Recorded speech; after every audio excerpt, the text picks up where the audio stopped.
I started off the model by spraying it in a bright white-ish color, and I think that was a mistake. I think I would have had more success if I had sprayed it in my base purple instead, so you should consider that when you're working on this model. But once you have whatever primer color you want, we'll move on to our base coat. And for the teal, that will be Antiquity Green by 2 Thin Coats.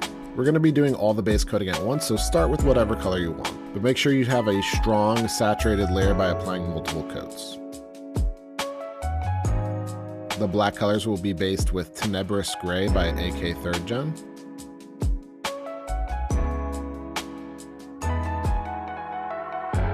The purple will be Amethyst Rain by 2 Thin Coats, and this is the color I suggest that you spray or start as your base color. I feel like it would give you a stronger foundation than what I did. The orange will start off with Rust Orange by 2 Thin Coats, and this is a dark color, but don't worry, we will be highlighting it later on. The darker color just applies easier than a lighter orange would. For Assemble, I definitely recommend leaving parts unglued so you can get into those harder to reach areas easily. For the green, I used Deep Green by AK 3rd Gen. It's a pretty bright, intense green.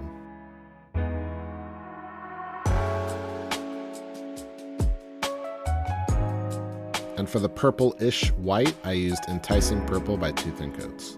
Be as careful as you can. Try not to get it on other parts, but if you do, it's still the base color, so it's very easy to fix, so don't worry too much about it.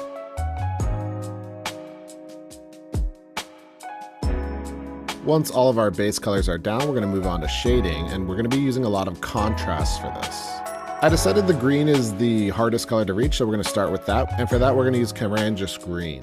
And we're going to thin it down a lot with Contrast Medium or Lamian Medium. What the contrasts are going to do is they're going to provide some pretty subtle shading when you thin it out with that medium. And like we did all the base colors at once, we're going to do all the shading at once. And for the purple, we're going to use Luxian Purple, once again, thinned down quite a lot. A lot of people love to use contrast over slap chop, and it looks okay. But I think contrast is strongest used as a glaze or a shade. These type of speed paints are great, versatile tools, so I'd suggest investing in them. We'll then move on to the black with Black Templar. Be simple in your application, but be careful. You don't really want this to bleed out onto any of the other parts. And that's true for all of these contrast shades, including this one, which is Gryph-hound Orange. Feel free to add less thinner, so make it thicker when you're doing certain areas, like for these fingers, the in-between of them really needs some nice shade in there. And if you ever find too much of this pooling up, feel free to take a dry brush and just kind of dab it in there, and it'll soak up that contrast.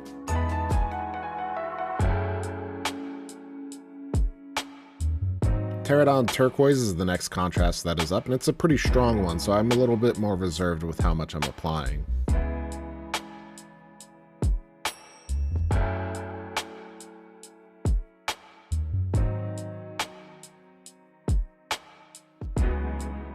Now, there wasn't really a contrast that fit in with this white purple thing I've got going on here. So what I did instead is I'm taking Incubus Purple by 2 Thin Coats and adding a teeny tiny dash of black, thinning it down quite a lot and applying that as a shade or a glaze or whatever. This mixture may coffee stain, so be careful when you're applying it and make sure it doesn't pool up anywhere. And once all of that shading has dried, we're going to go back and we're going to rebuild all of our base colors. This is a step that does take some time, and it's a little frustrating having to repaint the color that you've already painted. If you're a little bit better with your shading and you do it a little bit more precisely than I do, I kind of just slop it on. You might skip this step, and that might be better for you, but I find it pretty quick to just slop it on, and that might be a fault of mine. But if you've got the patience to go precise, it might just save you some time in the long run.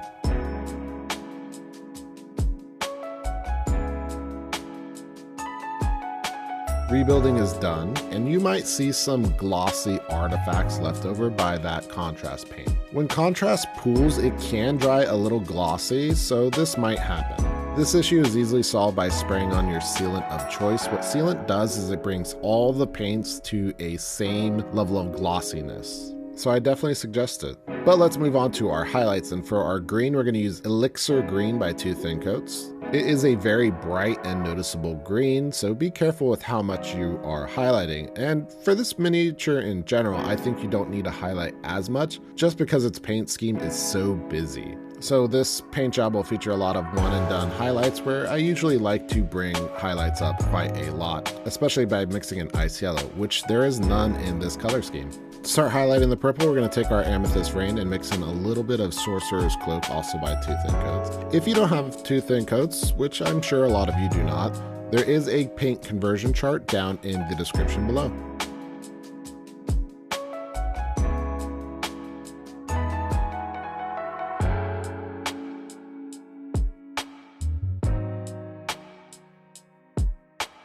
When you're highlighting, be selective about where you're putting that highlight. For example, here I put it along an edge here, an edge there, and then I left the darker and middle tones alone. And don't be worried about keeping your highlights simple. For this part where it's difficult to get in, I just painted along this single edge and I left all the rest of it in that shaded color. I mentioned I was doing one and done highlighting, but that is not true for this purple. We're going to take Sorcerer's Cloak by itself and do a little bit of edge highlighting. I feel like the purple is the most important color here, so that's why I'm giving it this additional highlight.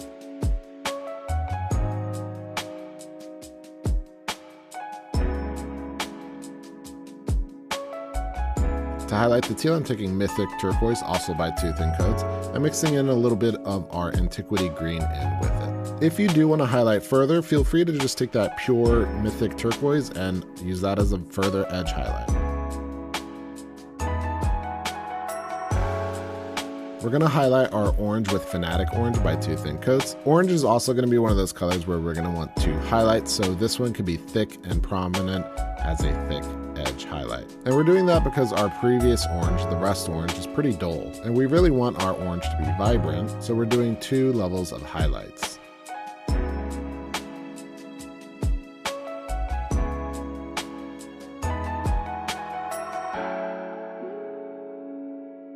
And for our second highlight, we are taking Orange Flare, also by 2 thin coats, and we are being very precise with our brush strokes. The brighter you get, the more thin lines you want, and it's difficult, and you'll get better with time, so if you're not there yet, don't worry about it. Brush control is really one of the most important aspects of mini painting, and you only get better by experience.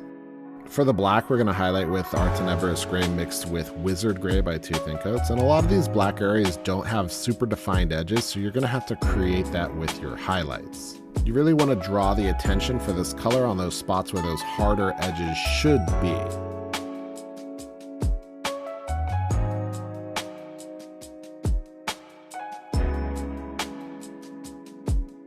To further create those edges, you can do another highlight of just Wizard Gray, but don't do too much because it might make your black look more gray than black.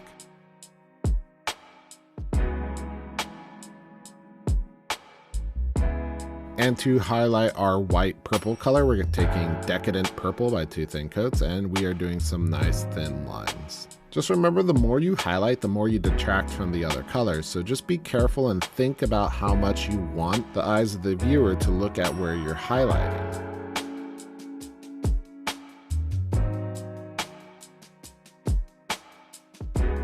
GFreD does have some red, and for that I'm using Mephiston Red, and that'll be on spots like the antenna and in these little thingamajibs. And for an easy way to do the stripe with dots, just make a line and use your base color of the white to erase the red. It's much easier than trying to do little red dots. There's also some pure white freehands that you can tackle with any white. And with that, GFreD is complete, and let me tell you, as cool as this guy is, it was a nightmare to paint.